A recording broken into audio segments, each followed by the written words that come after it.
O incidente da Ilha Maury, o caso que antecedeu Kenneth Arnold e Roosevelt e trouxe os homens de preto. O incidente OVNI da Ilha Maury, também chamado de Roosevelt do Noroeste, pode ser considerado como aquele que, na verdade, inaugurou a era moderna dos discos voadores, já que aconteceu 3 dias antes do avistamento de Kenneth Arnold e 2 semanas antes de Roosevelt. O misterioso e bizarro caso que se estendeu por vários meses no verão de 1947 na área de Puget Sound, na costa da Ilha Maury, no estado de Washington, envolveu 3 facetas. A primeira foi a história de Harold Dahl sobre o surgimento de 6 OVNIs e um deles alijando metais derretidos que matou o cachorro da família e queimou o braço de seu filho. A segunda, o avistamento de OVNIs de Kenneth Arnold sobre o Monte Rainier, e a terceira, a trágica queda de um bombardeiro B-25 e a morte de 2 oficiais da inteligência militar. Como a Força Aérea se separou do Exército em 1º de agosto de 1947, este foi o primeiro acidente fatal da Força Aérea. O incidente OVNI da Ilha Maury foi também aquele em que se registrou pela primeira vez a presença de homens de preto. Em 21 de junho de 1947, 3 dias antes da visão ontológica de Kenneth Arnold, Harold Dahl, comandante de um pequeno barco Puget Sound, guarda-costas em companhia do filho Christopher, de 15 anos, do cão deste e 2 membros da tripulação, patrulhavam as cercanias da Ilha Maury, na barra de Puget, a cerca de 5 quilômetros de Tacoma, Washington, não muito distante de onde Arnold viveria sua experiência. Harold coletava toras flutuando no Puget Sound e as revendia para serrarias. Uma camada compacta de nuvens escurecera o dia e ventos agitavam o mar. De súbito, pouco abaixo das nuvens, 6 objetos prateados em forma de roscas de padaria despontaram e ficaram a pairar a uns 150 metros acima do barco. Mediam cerca de 30 metros de diâmetro e apresentavam um furo central de 7 ou 8 metros. Janelas laterais, igualmente espaçadas entre si, contornavam o casco. Um dos objetos parecia apresentar defeito. Dahl, receando que a máquina desarranjada caísse repentinamente no mar, por medida de segurança desviou o barco para uma praia próxima. Um dos objetos que rodeavam o defeituoso acoplou-se a ele como que tentando estabilizá-lo, e assim se manteve por alguns minutos.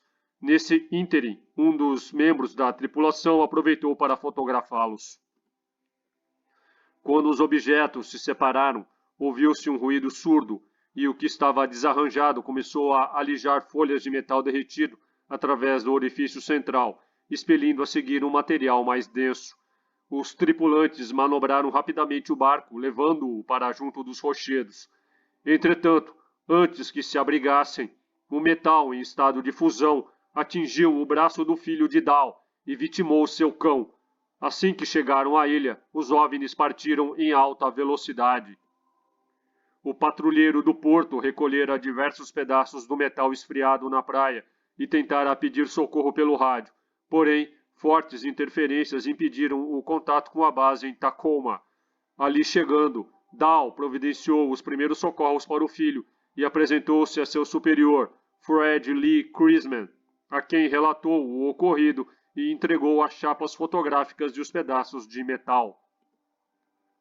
Logo na manhã seguinte ao incidente na Ilha Maury, um homem misterioso bateu na porta da residência de Dahl em Tacoma, convidando-o a acompanhá-lo até um hotel, onde tratariam de negócios.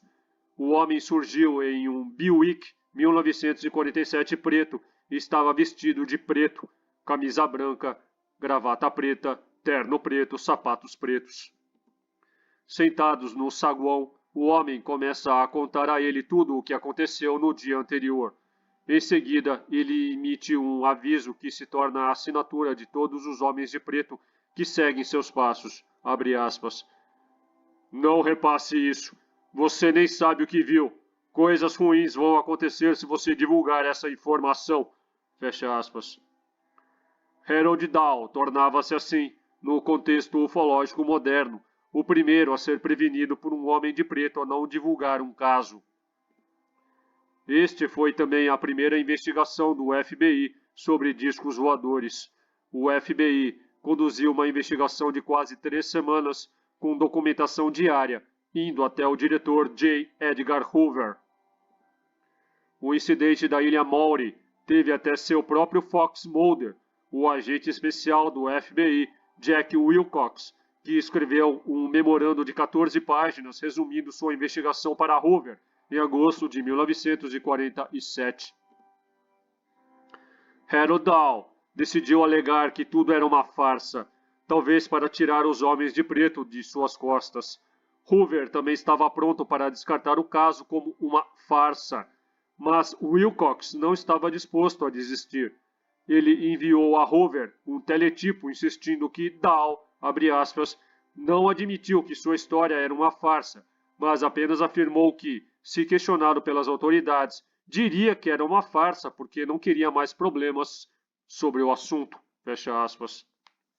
Imagine a coragem de dizer ao diretor executivo do FBI, no auge de seus poderes, não, você está errado, mas foi o que Wilcox, o predecessor de Mulder, fez. Apesar dos esforços de Wilcox, o incidente da Ilha Maury acabou sendo amplamente visto como uma farsa. Ao longo das décadas, a história de Dahl caiu na obscuridade. Pelas estimativas de Dahl, o disco alijara cerca de 20 toneladas de metal, nunca encontradas. As fotos ficaram pouco nítidas, como se expostas à radiação. Dahl e seu superior, o piloto de caça Fred Lee Chrisman, propuseram em comum acordo vender a história a uma revista de Chicago. O editor, desconfiado, contratou um perito para investigar o assunto.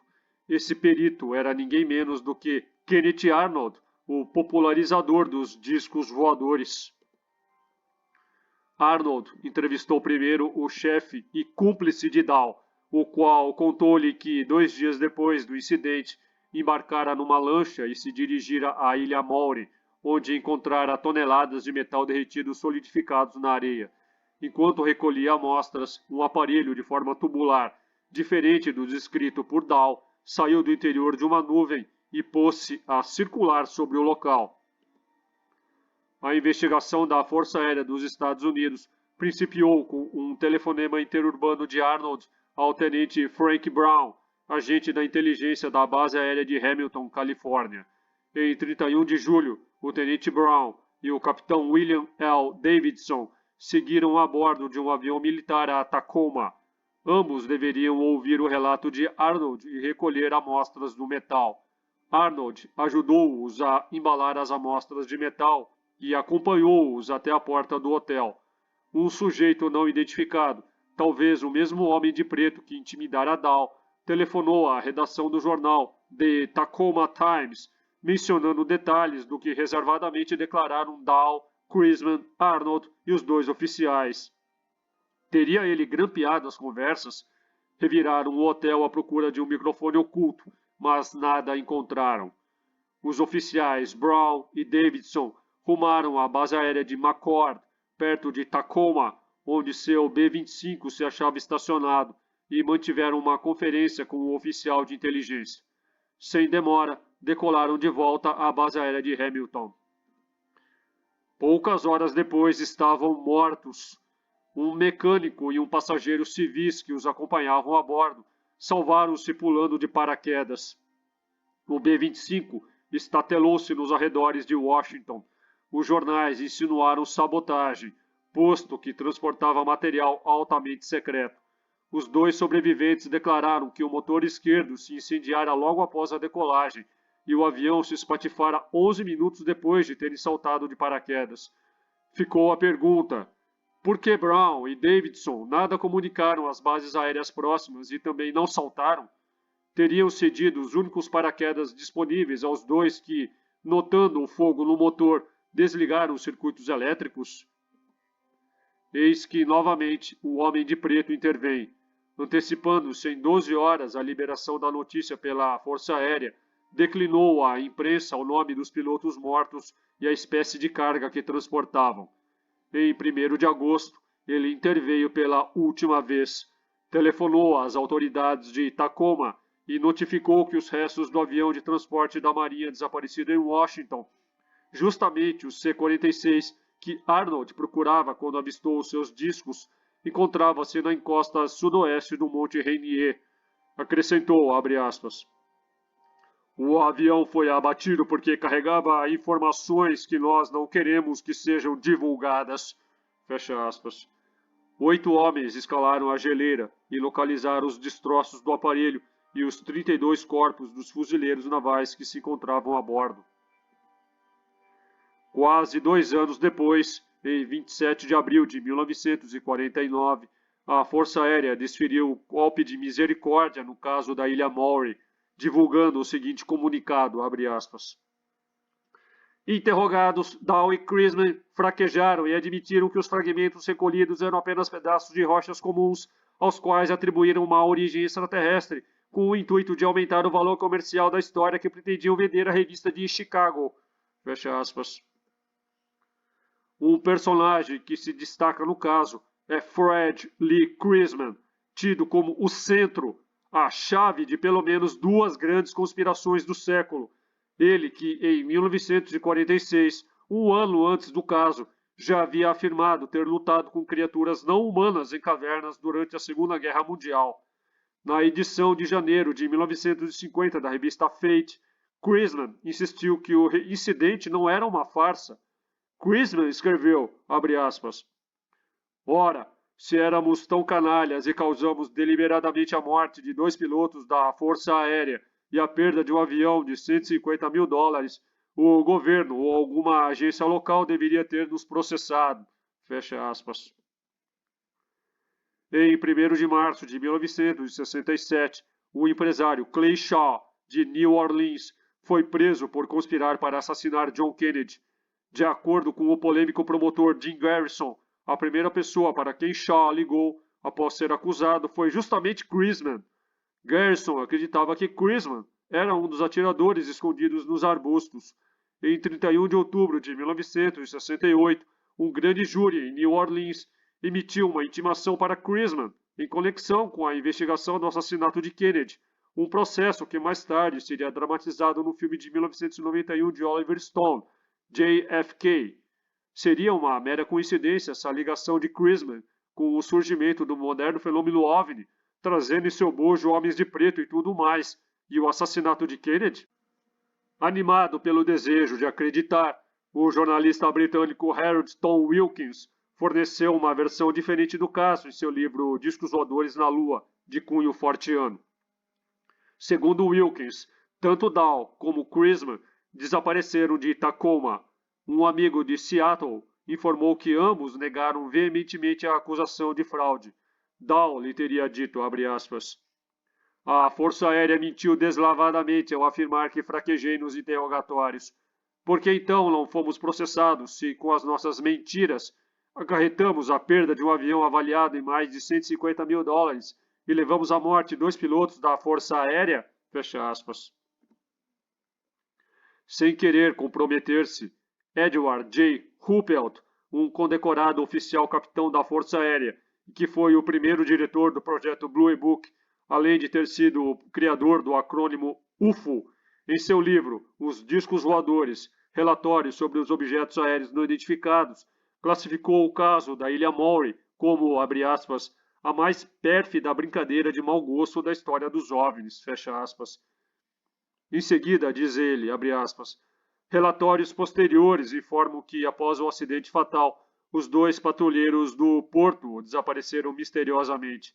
Deveriam mesmo desaparecer, mas nas profundidades de Barra Puget, todo o mistério da Ilha Maury não passou de uma mistificação.